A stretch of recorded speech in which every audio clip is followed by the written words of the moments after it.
Hello, everyone. Welcome back to the Brothers Take podcast. I'm Chris. I'm joined once again by my brothers, Adam. Hello.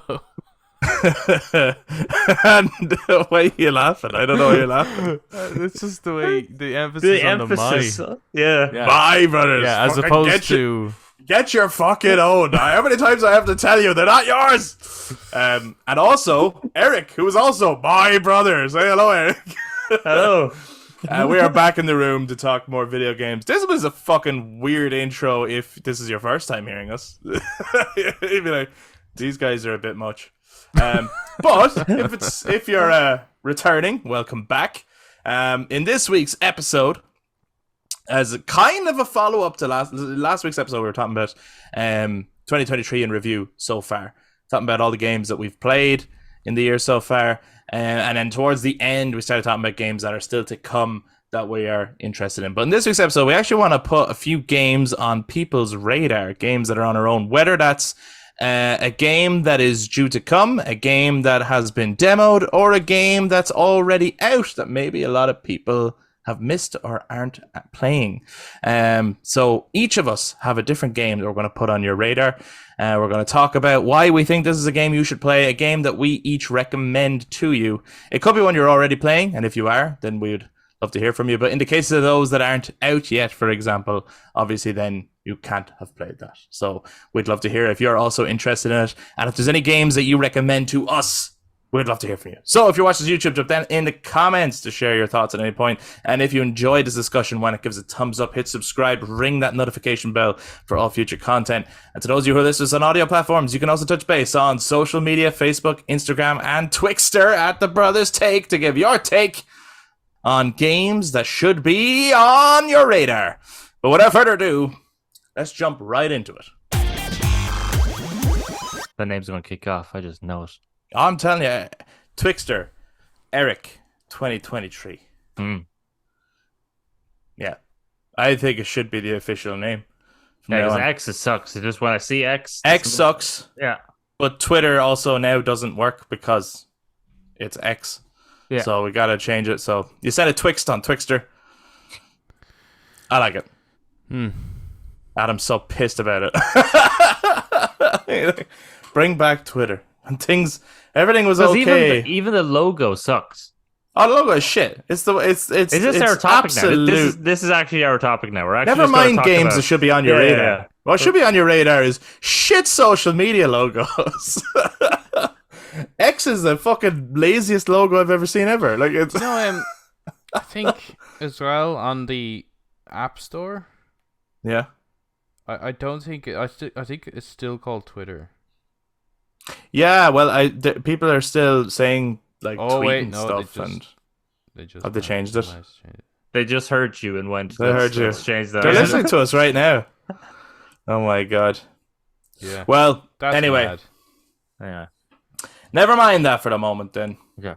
we've each picked a game that we are going to be recommending to people, or we think people should keep on their radar for whatever reasons, whether it's something that we're interested in, keeping an eye on, have tried out ourselves, are playing, whatever, right? So, of the three games that we're going to be talking about today, I think Eric's is the biggest one of the probably three. the best one. Probably. Do you know, we were, because I hadn't heard much. I'd heard some good things about it, but I hadn't heard much about it when we were talking about it last week. But since then, this could be in the Game of the Year category. It really could. Eric, what's the game that you think, if people haven't been checking out already, should be on their radar? Right. So obviously, I can't speak from experience of playing it because I don't have it. I can't play it. I was talking to some people at the weekend who were playing it, and I was telling them that I was probably going to get it for PlayStation because I don't think my Mac can run it. One of the lads was saying, no, I'd say it can. I'd say it wouldn't be that hard to. It doesn't take out that much systems, and I'm just Is it on Mac? It's probably not even on Mac anyway. But I'm also like, I don't know. That game looks like that takes up a lot, like, because the game is Baldur's Gate 3. Hey, graphically alone, that looks really impressive. Is it? Yeah. There you go. I learned something today. yeah, so it's already out on PC and Mac and all, right? But it's coming to PS5 And September 6th, I I have think. a second thought it was a week before I go on holiday, so I have a week to play it. Oh, it could be. Maybe that's But it. it'll be But the 6th. early September. Because the 6th I have Early less days September. to play. According to But- this, your Mac can play it, Eric. Yeah, but it's on like low. Like I remember one time I checked with like another PC game whether my like old laptop could run it, and it was like yes, and then I played it and it was on the lowest settings ever, and it was really annoying. I mean, maybe, but it's saying here that the recommended is saying MacBook Air with M1 chip. He wants to play it on the PS5, okay? Oh yeah, no, I'm just saying, like, I mean, it is there if you want to Yeah, get it like okay. now. Yeah, right. Well, I know actually if I pre-order it, maybe I get. I know the digital version of a pre-order, I get 72-hour early access, Oh, nice. This. but I don't know if I will go for digital. Yeah. Why Just- not? Right, why not? Just in case I actually don't like it. Oh I can then yeah, sell you it. can sell it on. Yeah, That is I the get what you're handy saying. thing about the Having a physical. disc. All right. that's if there is physicals. If there's no physicals, then oof. But anyway, the reason I am recommending the game is graphically it looks amazing. I mean, all the praise. People are saying that this is a game that other game devs should be worried about because it's essentially showing them what they should do, which is not release a broken game. I thought I and saw that comment already. What does that actually mean? That devs should be worried about this game. Like what? I think. Well, I Where's think that it's- coming from? I think it's people kind of just being a bit slightly nasty, maybe. Oh, really? Other- But like IGN, I think did a whole video on it. Really? Yeah. I say it's probably just IGN being a little nasty Yeah. because of how recently, like all these other games coming out Right. have been broken or are missing parts. You have to get the expansions, or you have to get the ultimate edition to get the rest of the game. Well, I And so guess this is too, a- it kind of, you know, like I don't I wonder how many gamers are fully aware of what goes into a game, right? And now this is setting the standard of what gamers will expect. So game devs should worry about fan expectations going forward. I'd say is more where that comment's leaning. That could be another one, because I know that there was, like, again, part of the reason why I'm recommending, apart from like it is the freedom of what you can make and do in the game. Freedom isn't free. Well, it does cost folks like you and me.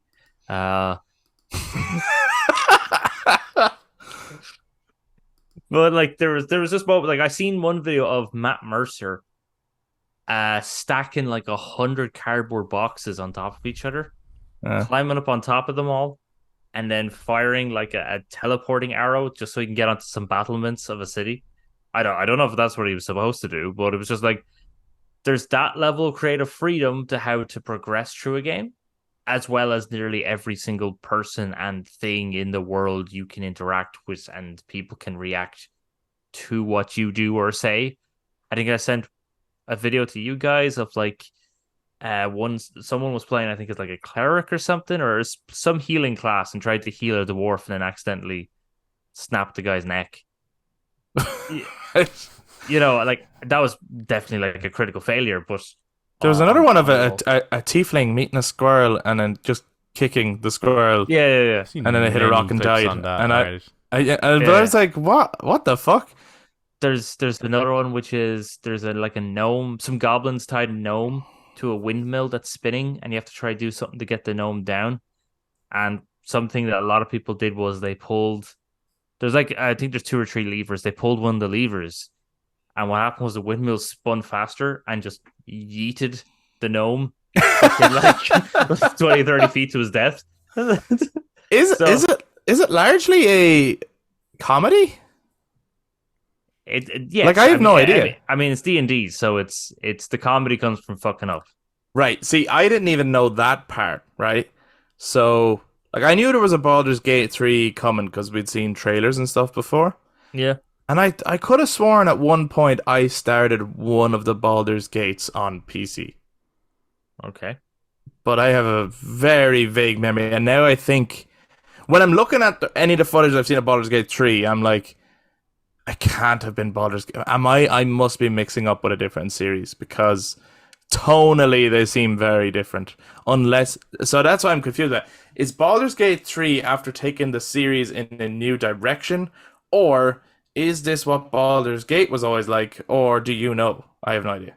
I couldn't tell you. I couldn't tell you what the other Baldur's Okay. Gates were like. I don't think I ever heard of the game Baldur's Gate. I only know of like the board game of Baldur's Gate, which is supposed like an expansion to. I didn't know there was a I think board that's game. hilarious. That's great. Because no, So there's D&D. I think you have played Baldur's Gate before, Chris, and I think what you're thinking of is correct. But I don't think that, as far as I know, it's a bit like the Final Fantasy series. It's like all new. Like it's not a continuation of Baldur's Gate 2, as far as I know. But was there like dice rolls and all I don't think so. before? That's I what I'm don't saying. think Like the Baldur's Gate that I'm thinking of Yeah. was like an Elder Scrolls type thing. Yeah, but it is still top down. It's not first person. No, I think I'm thinking of something else then. I remember like being in like a medieval town and killing rats, you know. Sure, it It's wasn't like- just Elder Scrolls. Just well, it was just name any RPG ever, really, wasn't it? Yeah. At that point. Anyway, I don't know what it was, but yeah.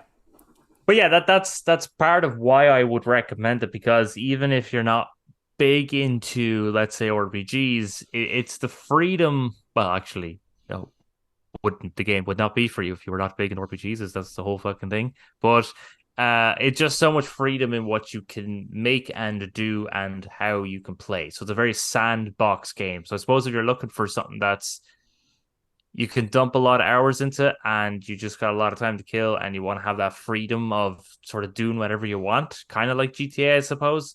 But this way now you can make the character you want rather than playing as the character that they give you. Baldur's Gate 3, because I mean, the amount of shit that even just customization alone looks so fun and looks like you can put so many hours into it. And then just, yeah, this seems like I don't know if it is an actual comedy or if there's just comedy moments in the game and they're the only moments people share because it's fun. Like we take the rat thing. Sure. That's an option. You don't have to do that. You don't even have to interact with the rat. You can just run by it. Or the squirrel, I mean, the squirrel. You can just run by the squirrel and not bother with that squirrel.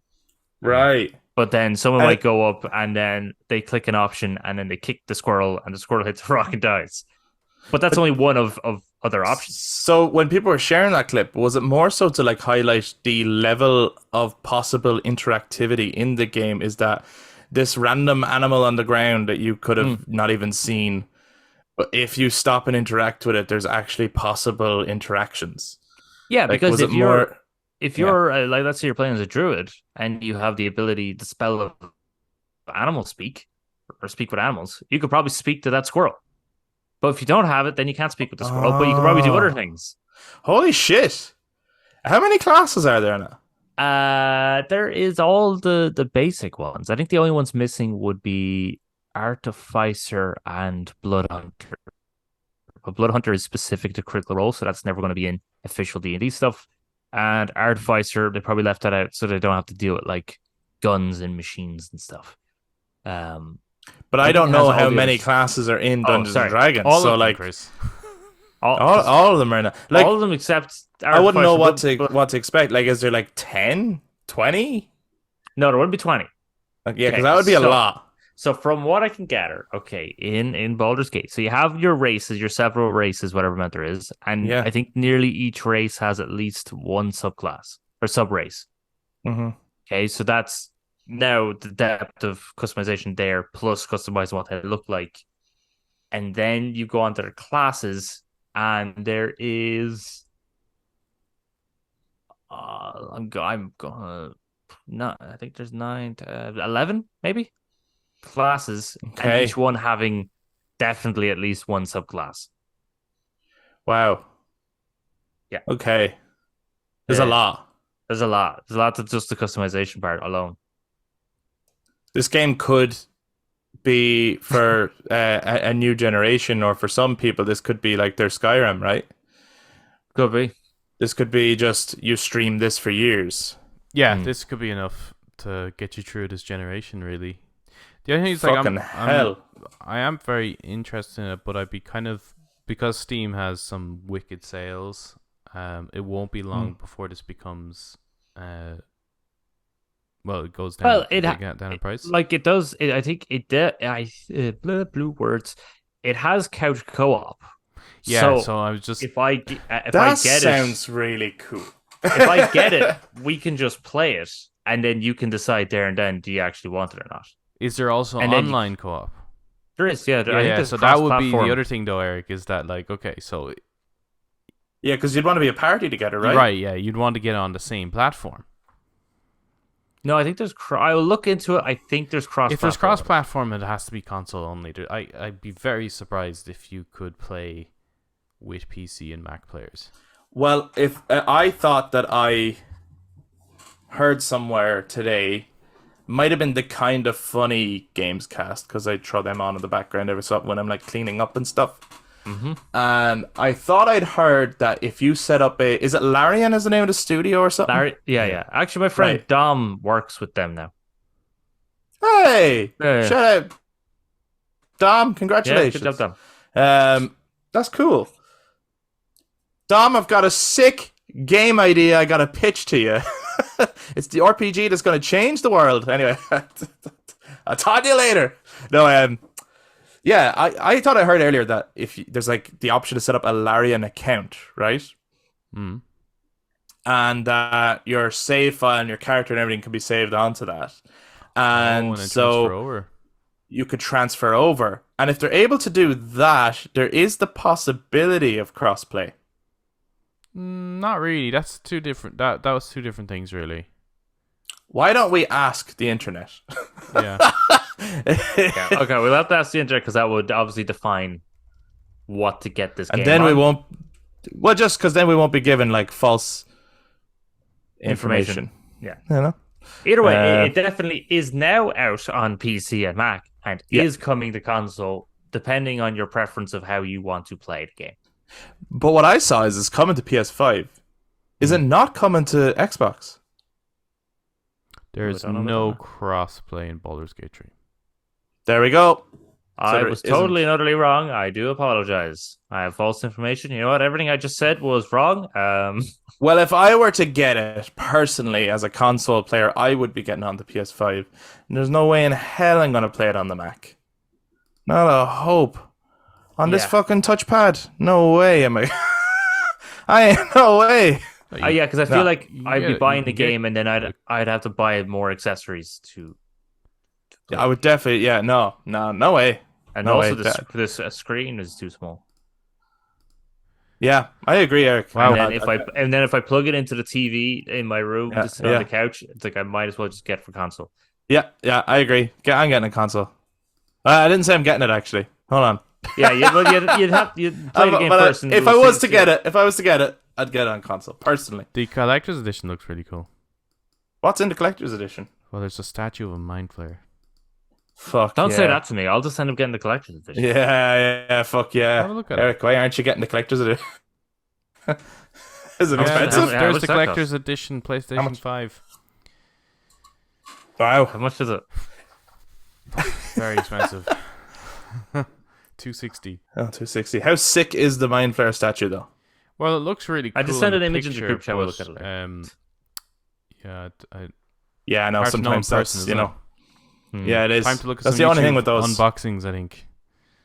Hmm. See what that does look cool though. 260 is 260 is very expensive. The collector's Yeah. editions have gotten very expensive though. You'd have, have yeah. to have a lot more in it to kind of. You would also want to know that it actually has a physical disc in it. Oh yeah, because if it doesn't, Because a lot of the collector's editions nowadays don't. No. They have a case, which is just a fucking waste anyway. If there's not going to be a disc in it, that's just a waste of plastic. didn't God of War Ragnarok do that? They gave you 2 cases, and not one of them had a disc. I think so. They did have Like, a second case. I mean, alright. some of the, like can't I remember will if there's admit, disc with a in lot it of the or other stuff they were showing, I was like, yes, get me that, and obviously it's very expensive, and I just blinded with love for it. But yeah, no, the whole no disc thing is a bit silly. Yeah. Well, if you're Probably going to just- buy a physical version at all, to not get a disc then is like defeats the Kind of like purpose, when you but- buy when you get like Nintendo Switch games physically, and Yeah. you got the tall case, and then you open up the case and there's a little itty bitty microchip and no booklet, and you're like, Why? What is Yeah, the yeah. point of this plastic? Just make small cases. There's no need for these big cases. Just give me booklet. I wonder if a lot of that is a psychological reason. Like, especially Yeah, with it the could be. Switch cases, it's like to give it more presence on the shelf.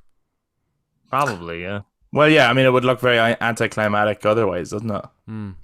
It's You know. already anticlimactic when you know what the fucking size of the microchip is. Or But maybe they're thinking more. It's like fine dining, you know. Like they're like, you know, when you in fine dining, they give you a massive plate and there's a little tiny piece of sushi in the center and a little bit of drizzle. It you looks know? even That's smaller in its larger case. Makes you yeah. go, wow, They're like, so small. wow, look how small that is. I wonder are Wizards of the Coast involved with Baldur's Gate 3 then? Would you think? Their logo is slapped on the box art, so Well, that explains. I'd So that imagine says it's that. just a, yeah, I'd a imagine licensing that they thing, really. yeah, licensing and maybe Hmm. sort of like what's the term? Fucking no, I was about to say navigator. That's the completely wrong word. Producer? Maybe producer or consultant. That's the one. Ah, Like, yeah, a yeah. consultant. Are we getting the map? Because Baldur's Gate is a city within the world of Faerun in the D&D multiverse. You see, I didn't know that. I didn't know any of this shit. I didn't know anything about this. They say Baldur's Gate in the movie. I actually thought, right, here's what I thought. Actually, yeah, we did a review for the Dungeons and Dragons movie. We will link that in on this one. But because I remember seeing a clip of the owl bear thing, the bear owl, the whatever it's called. Owlbear. Right? And I was like, that's a bit weird that they put that in from Dungeons and Dragons. Like that's a bit in Baldur's Gate. That's a bit weird. And then the dice, I actually just thought I was like, oh, that's kind of cool. They're implementing D20s. Pretty sick. I had no idea that Baldur's Gate is Dungeons and Dragons. No, I didn't know that either. I thought it was D&D inspired more so than. So it actually is Dungeons and Dragons. Yeah, it is. Well, It is. Mind Flayers are Dungeons and Dragons. I get that. I know that now. I know now. I didn't know Mind Flayers were in the fucking thing, is what I'm saying. I didn't know any of this shit. What I find interesting about it is like yeah. looking at the game. It is 18s. Obviously. Oh, there's when you look at the there's character creation. romance sequences, and I think character creation you go It seems quite a like bit- Cyberpunk 2077 in depth. I Yeah, think. just that Okay. seems a little bit at odds though with Dungeons humor. and Dragons. But I don't think you could do a Dungeons and Dragons game with all the everything to have everything available to you, right? Mhm. Any possibility. There's no way to not make it 18s. Well, I think as well, you look at the vast majority of Dungeons and Dragons player base are over 18. You know what I mean? Like, the vast majority. There is obviously kids that play it and teenagers, but they're going to love this shit anyway. Teenagers They going to can't love afford it. you know- They can't afford it. They can't afford the minis. but you know what I mean? Like, the vast majority of... It's same with, like, video games in general, where they were like... Anyone who doesn't play games always think games are for children. And people who play games know that they're not. You know, Well, it's the either- vast it's- majority of gamers are, you know... Yeah, it's either like gaming is for children, or gaming makes people violent. Yeah, those are the two outlooks. Yeah. Now, in fairness, Baldur's By Gate, non-gamers. all the Violent clips on towards Baldur's clips on Baldur's Gate 3 is not exactly helping that case of like showing that people aren't violent when they play video games, considering they all the choose squirrel. to kicking the Kicking squirrel squirrels. or eating the gnome. off But the they are window. always shocked by it, so. That is true. Mm, I there's saw lots to be another said one for that. where someone was on a bridge and there was a poor woman looking for money and another woman's like giving out about the poor and she's being like really rich and poncy and stuff. So your man just used like I think telekinesis or some magical ability and just lifted the rich woman and again yeeted her off the bridge, just fucked her off the bridge and she just fell to her death. And there was two guards like 20 feet over and they did nothing about it. What is wrong with people? You've talked about, customization, characters, choices, graphics. Have you checked out the combat at all, and what does that look like, or what's that like? Right. So the combat is top down, Mm. kind of like XCOM or Divinity Original Sin. Right. I see. I really wanted a demo for this game. Okay. Is that the one bit you're not sure of then? That's the one bit I'm not sure of. Is am I going to actually enjoy playing the game, the actual moving and the combat part, which is why I would want the physical version. Because then I'm like, oh no, actually, I really don't like this. I can then just sell it and get my money back. Mm-hmm. So that's the one part. So that's one thing I put out to everyone else who's listening. Anyone who has played Baldur's Gate 3, is the gameplay awesome and amazing? And is it actually the freedom of it a little overwhelming at times, or is it structured quite well that you understand that you have freedom, but you can still sort of play it if you have like an IQ that isn't 900 or something? Because I remember playing like Divinity Original Sin 2, and I actually got stuck at the start of the game because it kind of required an IQ that I didn't have at the time of playing that game. And I was just so lost and stuck and didn't know what the fuck I was doing. And so that's kind of one thing for me personally is, does it ease in sort of the creative side, or is that like straight off you have to be really creative to get past the first area? Right. How is the gameplay really? I wonder as well, like, is it an advantage to be someone who plays D&D, coming into the game, or does it like you're saying, does it ease you in? Like, if you're so new to this kind of stuff, like, how beginner friendly is Baldur's Gate 3? Because even if it has a difficulty setting, that's usually only ever for like dealing with enemies. Right. Difficulty settings never really deal with challenges and overcoming obstacles or anything like that. So that is one thing where, like, if you are very used to D&D, you'd be very used to thinking outside the box and what abilities do I have and how can I use that and interact with different objects. But everyone, first time they're playing any tabletop RPG, such as Dungeons and Dragons or Pathfinder, Starfinder, The One Ring, there's always going to be a moment of, what can I do? Because I have no fucking notion. Yeah, right. Well, yeah, so then you have the DM kind of ease them into the game, which I'm sure the game through a game tutorial will. There's a tutorial and a narrator. Yeah. Throughout the game. Yeah. So hopefully it does ease players in then. The gameplay, but just by what you're describing there with the XCOM-ness of it, sounds like it captures the tabletop gameplay quite well. Yeah, like looking down on your miniatures nearly. Yeah, it definitely looks like that, and it still has the dice rolls. Yeah. So it's like if you're trying to hit, you roll the dice, and it adds everything. Could be a success, could be a fail. Looks like, again, there's times where I think I've seen someone else pick up a goblin and throw him off a cliff into a waterfall. Again, Matt Mercer built up 100 boxes just to get onto a castle wall. So it looks like there's a lot of creative freedom of what you can do in the game. But I just hope that that's like, if you want to just comfortably hack and slash your way through, that it still allows for that as well. Yeah, I get you.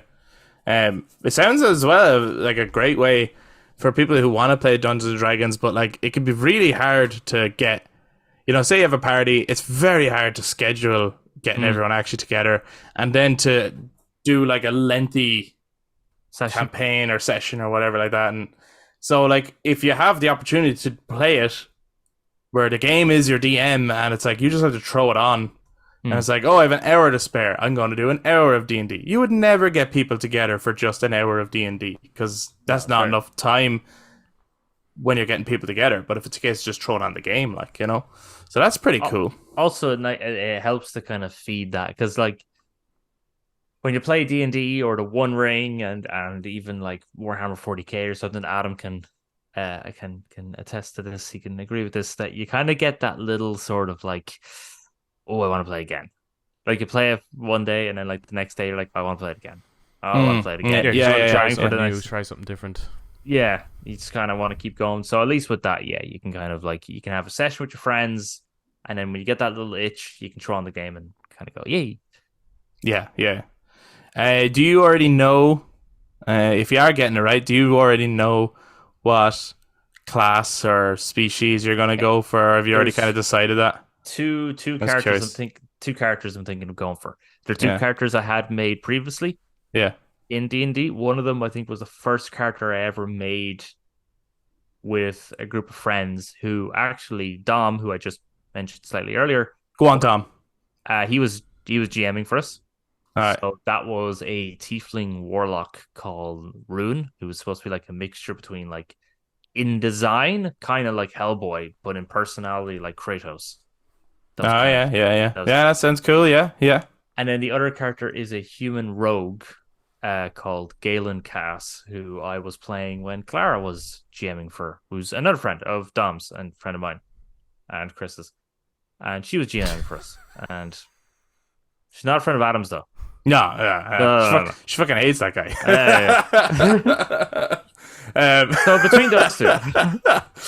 Or I could play as the first ever character I ever made, which was a human monk called Ojan. Like, between those three, I have to play. That sounds like you're going to have to play it 3 times. I'm going to be playing 11 times. At all the classes. Each and every one. Coola boola. Well, guys, let us know if you're someone who's already playing Baldur's Gate 3, which is, of course, out for PC and Steam. Let us know how you're going with it. Do let us know what you think of the combat and stuff, and like, you know, does it ease people into it? Do you need a fair knowledge before going in? Any classes you'd recommend? Any little, you know, hints or tricks or tips that you want to send our way? And to those of you who are waiting for the console release, it is coming out early September on PS5. So let us know your hype levels. Are you anticipating this game? What are you looking forward to? Do you already know what class and character you're going to be playing as in Baldur's Gate 3, which I think Tears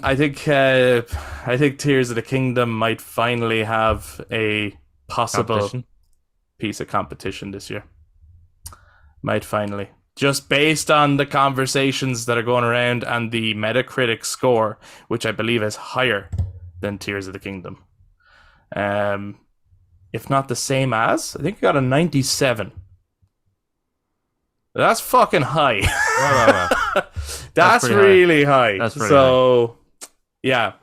Especially for a game where it's like Baldur's Gate. Yeah, I've heard of it, but I never hear anyone ever talk about it. It's not like this seems a little bit like a Witcher 3 thing. You know what I mean? Where like The Witcher 1 and 2, yeah, they were out there and there was people who loved them, but I mean, they were never really like in the big major conversation. And then The Witcher 3 comes along and suddenly game of the year, people's favorite game of all time. And then you had new fans coming along and they were going, I always loved The Witcher. And you're like, you fucking liar. You never heard of The Witcher until you played The Witcher 3. You fuck off. No, I read all the books last night when I ordered them on my phone. So yeah, this seems like that kind of thing. This is like The Witcher 3 of Baldur's Gate. Maybe 3 is the magic number, is it? Maybe. Third. Maybe. Well, I don't know. That Last of Us series will really kick off when the third one comes out. I'm telling you that's when that's when people are going to get on board. That's when people will hear of that niche game, The Last of Us. Okay, right. 3. Adam, you've been playing a game that I imagine a lot of people have totally missed. That is already out. I think it came out in May, so it's not been out that long. But what's the game you've been playing? Week, I think you mentioned Boltgun? it briefly. Warhammer Boltgun. 40,000 Boltgun. See now, here I go again. I didn't even know that was a Warhammer game. Get out of town. I know nothing about this game. Nothing. Do you know anything about Warhammer? I think you said it was kind of like Doom. Yes. But I'd like to hear more. Would you like to hear more? Would you like? Yeah, it is a Doom homage. Also, like, well, Duke Nukem as well, because all those type of games were very similar. You know, Serious Sam, all that kind of stuff. But the graphics and things like that, they really captured the 1990s aesthetic, and you can even adjust the slider to make it worse if you wanted to. Like, no way. Yeah, like you can make it incredibly pixelated. You can change like the POV as well if you wanted to be able to see more.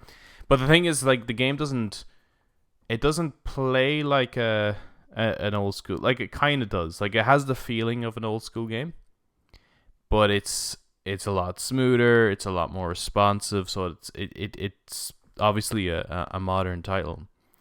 But yes, it's Warhammer. So you're a space marine, and I haven't played a whole lot of it, but where I have played, I'm up against Chaos Space Marines at the moment.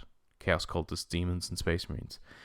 And the levels are very... Because I was playing a good bit of GoldenEye when it came to Game Pass. Oh, yeah. And that's a game that certainly... it's been up-resed for sure, but in terms of how it plays, it's old. It's very old. But the way the mission structure is in games like that and Doom, I have the original Doom as well on the PS5. Well, the Doom series actually, 1, 2, and 3. And the way they play mission-wise, it's like, here's a briefing. Basically, kill stuff. Okay, go kill stuff. And then when you're finished with the mission, it's just like walk through a door and mission complete. Now go off to the next area. Like there's real kind like, so it's like that the way the mission is done. Okay. So I it's kind of arcadey. Yeah, you just have to kill shit really. Nice. In terms of a story, there really Space Marine fighting Xenos and heretics and whatever. Yeah, just go out there and kill stuff. Right. Artwork is fucking awesome for it, but the overall feel of the game is kind of what I want from Warhammer, at least in a video game sense. I wasn't really into some of the other games that came out, or I'm not really that interested in even checking them out because it's almost like as if they try to take it too seriously. And I think Warhammer itself is so over the top. Like, you cannot take that serious. Like, you just can't. It's ridiculous.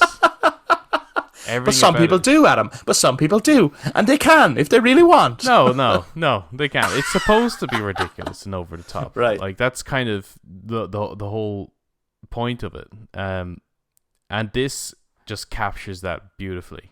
And it has... like Doom, it has like that heavy metal music and lots of gore. So everything is just like over the top and ridiculous. And in the first mission, you're kind of, because I know in the Doom games and stuff, you start off with kind of, well, all those type of games, you start off with a small weapon and you work your way up collecting new weapons. So in this, you start off with your chainsword. So you're just going around and you're killing with that until towards the end of that first level, you can see on an altar pretty much is your holy relic, the Boltgun. Right. And you go over and you grab it, and then that's your main. Then from then on is the Boltgun, and you get other weapons as well, which are very much on theme with the way Doom works as well. But it just they're guns from 40k lore, so works really well. It's just the perfect kind of crossover, Yeah. And it would seem like it's a bit of maybe like an easy cash grab nearly to go like, we'll just do Doom, but it's Warhammer. But it's just so perfect the way they've captured it. It doesn't. So much of it is like Doom, like you just go, this is just Doom, but it just fits so well with that universe. Like in Doom, the 2016 one at least, there's like certain areas where it's like there's like a quarantine section, and you have to kill all the demons in that area for the door to unlock in order for you to move forward. Yeah. Right? So what happens in a story sense? It's just the demon threat level has gone up so high that the facility shuts down, so that way you can't move forward. So you gotta eradicate them all, and then you can move forward. So in this, there's a similar thing, but it's like I think they said like the heretic level or something like that has gone up so high, so you have to eradicate all the heretics before you can actually move forward. So it's a very similar mechanic, but it just fits so well into that universe. That's like, do you ever like play or watch something and you actually have that thought of going, man, I wish this was something else, right? Yeah. Even if you're enjoying it, like I could imagine someone playing Doom and going, this is great. Could you imagine if this was Warhammer? You know what I mean? Like, I could imagine someone having that thought, where it's like, imagine if I was fucking killing chaos right now, like, if that's what this was. It's like, when Eric, you were playing the Callisto Protocol, and you were like, this is cool now, but imagine if this was Dead Space. Like, imagine if I opened that door and there was a big fucking marker there. I was really when you hoping... have that moment where it doesn't always happen, but sometimes you're like, I kind of wish this was the thing it's reminding me of. So that's it's kind of cool. Like, I not everything that is like blatantly homaging is just ripping off. Sometimes it's just like but this is just a perfect marriage. This is like, yeah, because there's some games that, like one that comes to mind is Dante's Inferno, right? I absolutely loved the aesthetic and the art design of that. That didn't have to be a God of War copy, right? At all. In fact, I think that actually. That's probably the worst part of the game, is it trying so hard to be God of War. Yeah, its concept is so solid, isn't it? Like, its concept is like a perfect video game. And it's almost like as if they were like, we believe strongly in this concept, and someone else was like, yeah, but hack and slashers are cool. Yeah. Like, that's how you're going to sell that concept. Is you gotta make it. I could be wrong. Could be absolutely so wrong on that. But what would be another way of actually doing Dante's Inferno? And I'd say used to would then never play the game. No, you're probably right though. Like a Soulsborne. Soulsborne. You're probably 100% right. The only reason Adam's going to disagree with that is because he just doesn't like those games. Well, no. But in concept, you're probably right. The reason I would disagree is more on the way they were trying to.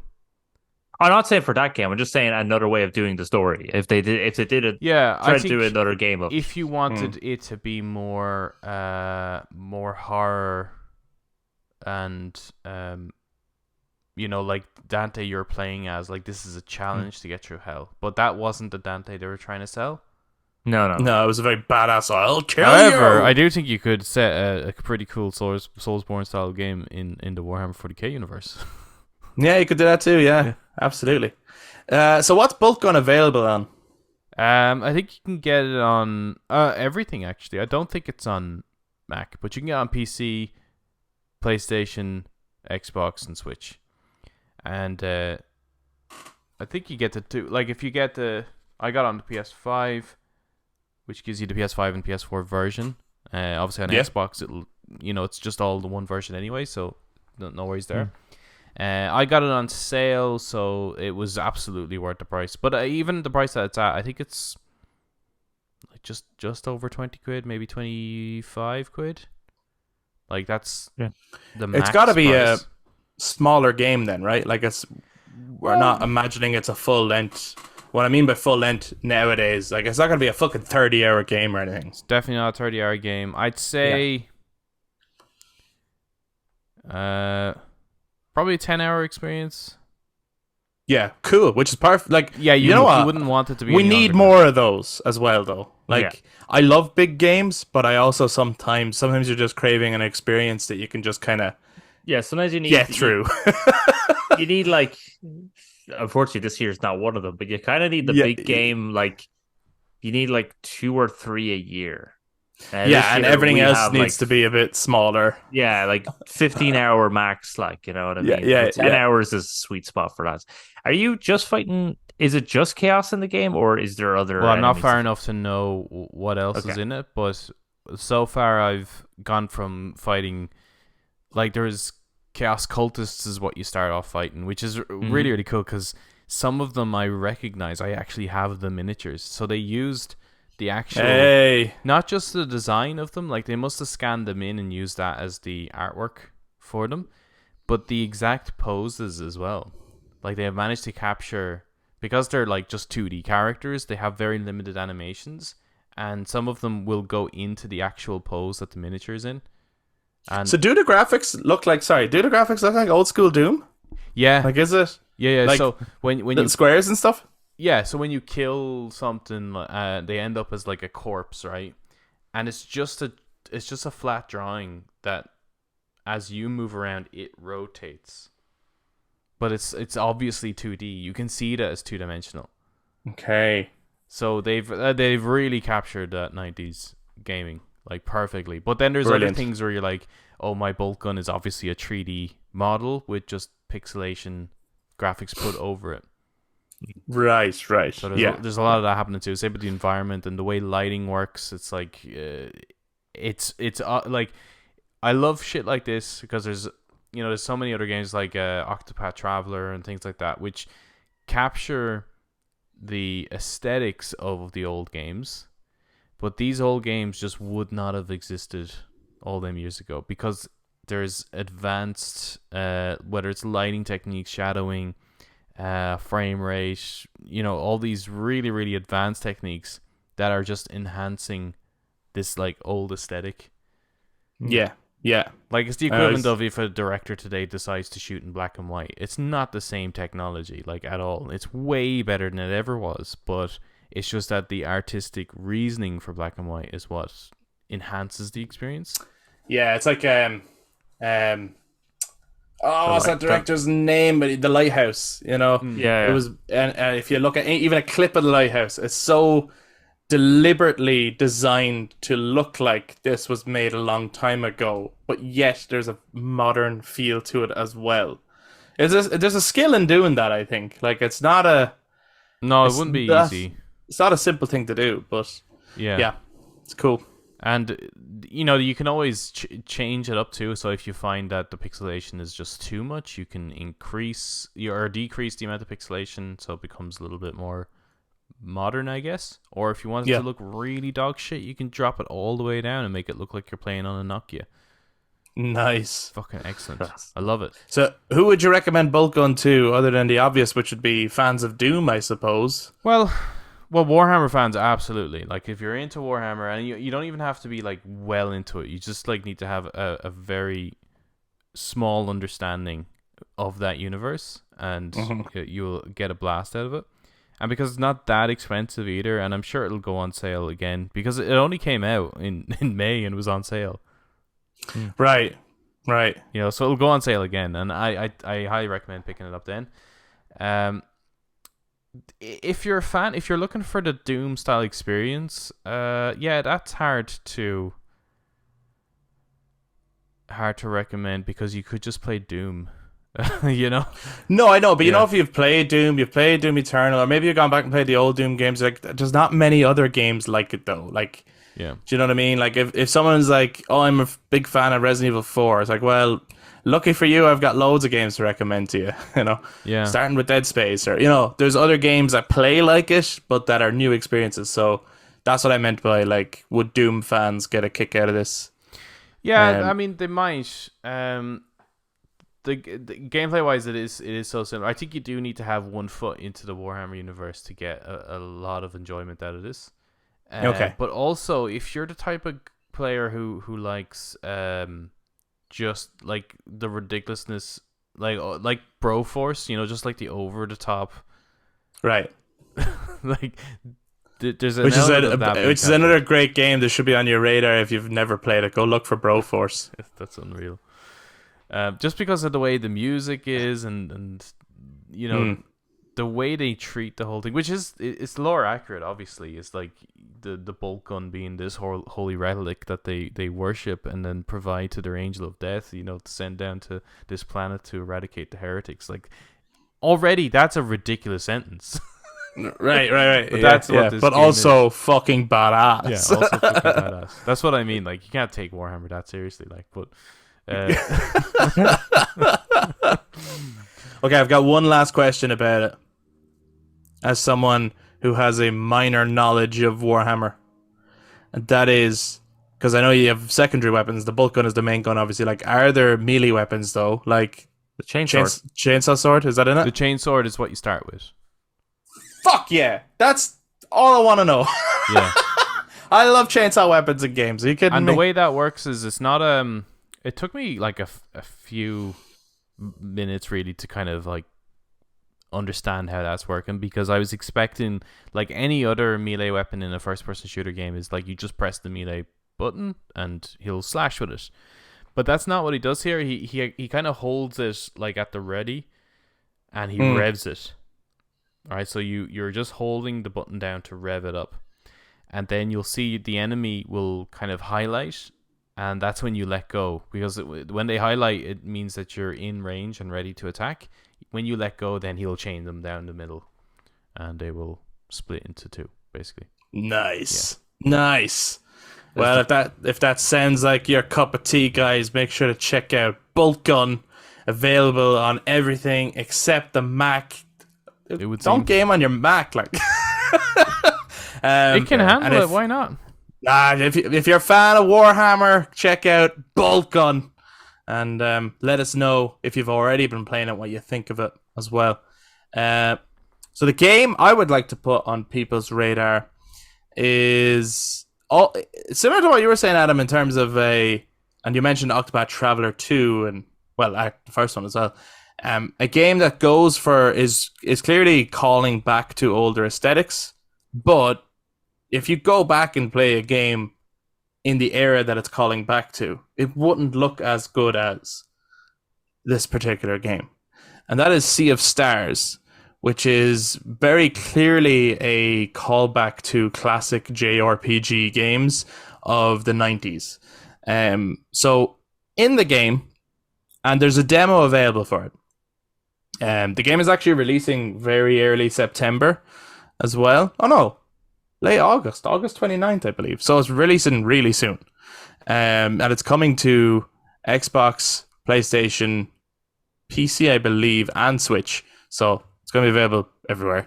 And it's going to be on Game Pass day one on Series X. So that's pretty cool too, if you're a Game Pass player, because you could just jump in and try it then. But there is a free demo for people to play now, and I would recommend it, especially if you're a fan of JRPGs. So this game is not going to be for everyone. It's obviously not just an easy recommend to, every player ever. But I think you would be mad not to give it a go, especially when there is a free way to play it, if you enjoy those turn-based combat JRPGs. The artwork is beautiful. There's a real charm to the game. It's quite funny. There is, a whimsical kind of sense of humor to it, and I did laugh out loud once or twice.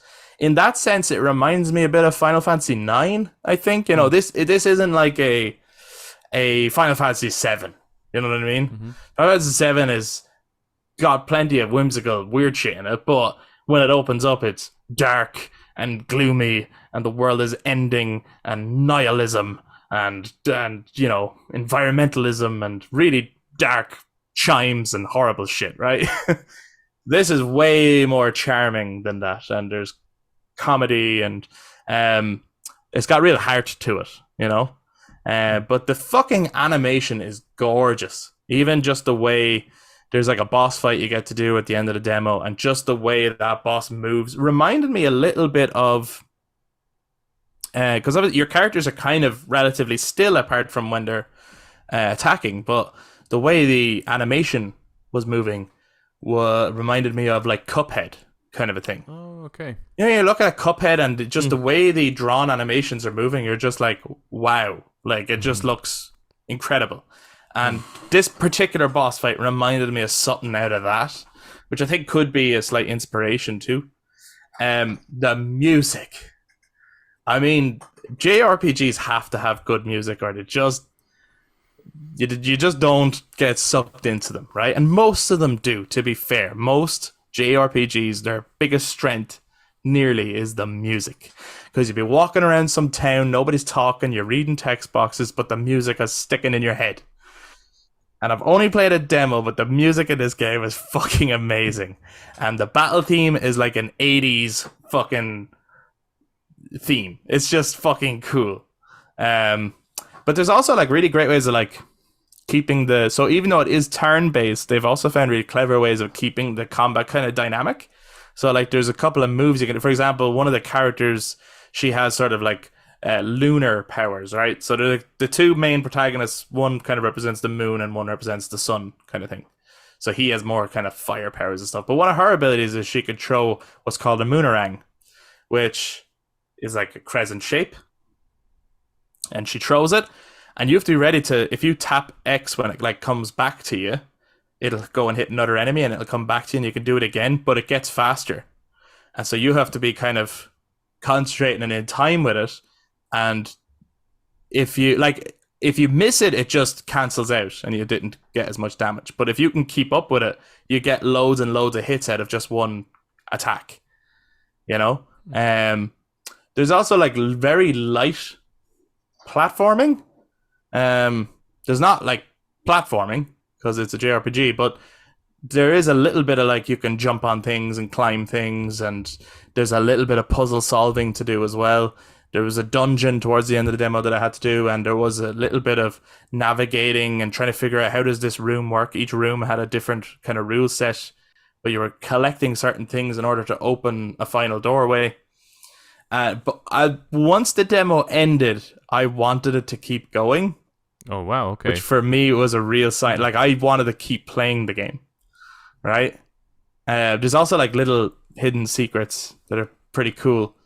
But I had an itch then that I went back and started playing Final Fantasy VI.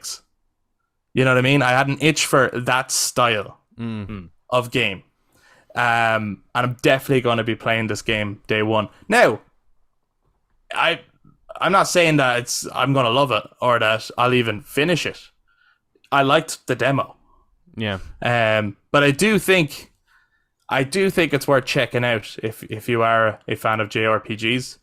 And there's definitely, like, I was even using what money I had. I was going up to merchants to buy equipment and you know, equip my characters with different things so that they would be stronger for the next battle. Or there was a point where I could light a campfire and I could save my progress, you know, and then there was like another character came along and you could listen to a story as you sat around the fire. And already I was interested in the lore, but I have no idea what the story to the game is because they did a good job at, they just kind of launch you into a certain point, but they don't actually tell you what it's about, who your characters are, where they came from. I did hear someone else kind of give out that they felt the characters were bland. They might be in the end result, but I also think it's just that the demo isn't telling you much about them. You know, I don't think they will be bland in the end. I think it's just that we don't have context as to where they've already been in the journey or where they're going or why. How long is this demo? It's about an hour, I think. Yeah, it's a decent length. Just under an hour. Yeah. And they skip you do a little bit and then it skips time. Okay. To another point. But it gives you, it gives you a fair idea of what you can expect from both combat, traversal. You can go fishing. There's a little mini game you can do in the game where you fish, but when you catch the fish, you can actually use them because you eat stuff to cure yourself. So it's a mini game with a reward. It's like you don't have to fish, but if you fish, you actually give yourself an advantage next time you're in battle. Nice. So it's another cool little side thing you can do. Yeah, so it makes it actually work well, unlike in Final Fantasy 15. There's no point in fishing in that game. Right, it was just a mini game basically. Yeah. And the other, I think, cool thing about the way they did the demo was they had really kind of funny little text boxes at times. Like, for example, there was guards guarding a staircase and I was going to go up it and they were like, yeah, I'm sorry, this area is off limits for the demo. Like things like that, right? Or there was like a town I wanted to go to. There was a little town. Like you get to an overview map, which is really cool. It's like your character is too big, but the map is small. And you're seeing the little, you know what I mean? You're seeing the little areas you can go to. And I was like, like this is really kind of nostalgic. But do you find it does it innovate on the genre? I think in the way that because like for example, I think it's when you're doing the combat, the little ways that they've made it, because another thing is you can reduce damage that you take if you tap X. Now this is on PlayStation. If you tap X at the right time, if you time it well, you can take a little less damage. It's like a block. So there's further interaction. Yeah, so it's turn-based, but it's a little bit more dynamic. So in that case, like it's innovating on that style of JRPG. which is the old school turn-based combat. And then it's just gorgeous to look at. Like, even just when you're walking around and the little plants are kind of moving in the wind, that kind of thing, which is the kind of thing we were talking about where it's like, that's what makes it feel modern. Yeah, like if that. you played this back in the 90s, that wouldn't have happened. Yeah. But there's still very much a 90s aesthetic to it. Color tone wise, it's more like, I said I got old Final Fantasy vibes, but that's just because of my own nostalgia. I mean, it's more like Chrono Trigger, I would say. I have heard that comparison. Color right, tone. Yeah. Which I found out afterwards that the composer worked on the Chrono games and the Xenoblade games. So there's probably more of a crossover with, say, the Chrono series than there is, say, a Final Fantasy. But those games are comparative anyway. So I'll obviously be trying it on Xbox then. Initially, though, I was like, I haven't got a chance to try the demo, but I will. But it's one of those games where I'm kind of like, I really want it for the Switch. It just feels like that type of game. Yeah. You know? But yeah. Because I tend not to, it's weird, I tend not to like sitting on the couch and playing JRPGs. Yeah, I get you. There's a real Switch quality to the game. There is a real, like, and I think the demo came to Nintendo Switch first anyway. And I also think that it was first shown at a Nintendo Direct. Oh. So there is more of a, even though it's launching on Game Pass day one, there's a bit of a steering towards playing this on the Switch. I suppose the loading on the consoles, the other two will be so much more enjoyable. Yeah, but there's probably not much to that anyway, to be honest. Yeah, so depend, like, whatever console you have, I think check out the game. And if it's for you, then see which console do you want to play it on. But it does look like a fun one that if you were on the go a lot, to take with you on the Switch. If you're got the Xbox, obviously, and you could just try it out on Game Pass, and it'll cost you no extra than what you're paying anyway. And if you like it more than that, you could go and buy it then. And then if you're a PlayStation player, the demo is available. It's hard to find. Adam did explain it to me, but if you look up Sea of Stars and on the store and then go to the three little dots, you can download the demo then. So well worth trying out the demo and making up your own mind. I had to laugh at, there's a pirate captain you meet at one point. If you read the name phonetically, their name is Captain Cliche. And all those pirates, they all have like hooks and bandanas and eye patches, and it was just fucking funny, like, because it was like, it is a bit cliche, and then when you talk to the captain, you go, oh, that's hilarious, you know. So then you're like, how much humor is going to be in the game? Probably a lot. Like, I don't think it's going to be a very serious game, you know. But I like the sound of all three of these games. Yeah, they all sound great and very, very fucking different. So do check them out, guys. Check them out. So that's for fans of Dungeons and Dragons. Keep your eye out for Baldur's Gate 3, or if you're a PC player, you can already go and get it. Why not jump into it? Let us know what you think. If you're a fan of Warhammer, why not get dirty and grimy and check out Boltgun, which is already out. And if you're a fan of JRPGs, why not download the demo of Sea of Stars and keep your eye for that, which is releasing very, very soon. Just before we finish up, right, I just want to highlight how fucking nuts 2023 really is, right? Because we already know from the episode we did last week how many games have already come out this year. Yeah, absolutely ridiculous. And there were only ones that like we kind of had our eye on. It's not even right. Yeah. Right. Correct, Eric. You're correct. Yeah, Here we are at the end of August, right? We're going into September. So next month, yes, you've got Baldur's Gate 3 coming to... And I'm not going to name every game, by the way, because there's too many. I'm not able to name all these games. There's way too fucking many. And some of them are, you know, smaller experiences. But I'm just going to name out a few that people might be interested in, that people maybe don't even realize are still to come this year, right? So we've got Baldur's Gate 3 coming to the PS5. We've got Starfield coming out next month. We've got Monster Hunter now. We've got Lies of P. We've got Mortal Kombat 1. And we've got Hellsweeper VR. We've got Payday 3. We've got Cyberpunk 2077 Phantom Liberty. Which I have pre-ordered that, actually. and that's just September. October, we've got Assassin's Creed Mirage. We've got Detective Pikachu Returns. We've got Forza Motorsport. We've got Lords of the Fallen. We've got Alan Wake 2. We've got Marvel Spider-Man 2. We've got Super Mario Bros. Wonder. We've got the Metal Gear Solid Master Collection. And we've got the Alone in the Dark remake. That's October. Then, then in fucking November. I mean, some of these years... to play. Are you kidding me? Like... Modern Warfare 3 whatever is you're out. into. Baldur's Gate 3 and that's it. Modern Warfare 3 is coming out in out November. the 10th of November. That's right. Super Mario RPG, the remake, is coming to the Switch in November 17th. Some people say that's like the best game ever made. Hogwarts Legacy is finally coming to the Switch. I'm excited. Yeah. But then games that haven't yet got their release date, of course, we cannot forget Space Marine 2, Eric. Oh yeah, you're most Speaking of Warhammer. So good. And there's loads more, so I'm not going to name all them. But just to point out, I haven't got time for anything. Are you kidding me? There's so many games, and obviously not all of those are ones I'm interested in, but quite a few of them are actually. So.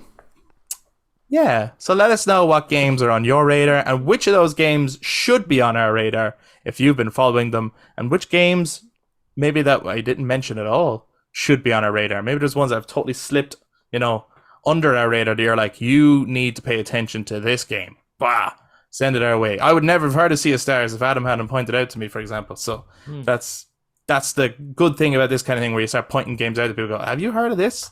Fuck yeah. We'd love to hear from you guys, though. So if you got any thoughts on the games that we brought up, or any of the points that we brought up, or if you want to share any games with us, if you watch this YouTube, jump down in the comments to share your thoughts. If you enjoy this discussion, when it gives a thumbs up, hit subscribe, ring the notification bell for all future content. And to those of you who have been listening to us on audio platforms, you can also touch base with us on social media, Facebook, Instagram, and TwiXter at The Brothers Take, again, to give your take on games that should be on our radar. Thank you very much for checking out this week's episode. We'll be back to talk to you guys next time. Bye-bye. Bye-bye.